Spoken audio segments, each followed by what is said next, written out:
Welcome to another powerful episode from G8P, where we dive into the most pressing issues facing B2B marketers in manufacturing.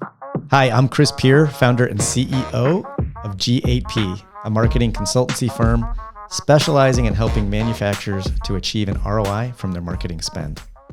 And this video is about the Grade 8 pillars. Pillar number 1, goals, KPIs, and industry benchmarks.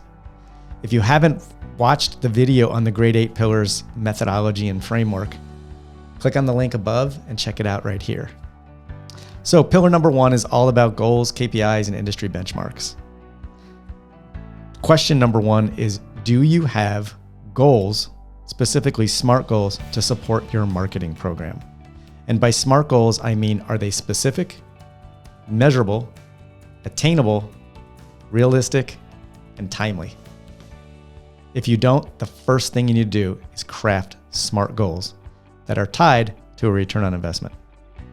Question 2 is, do you have supporting key performance indicators tied to those goals to track your success along the way?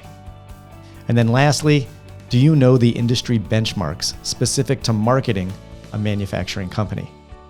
If not, check out our website and learn more about goals, KPIs, and industry benchmarks to help you to achieve an ROI from your marketing program. Our website is g8p.co. Thanks.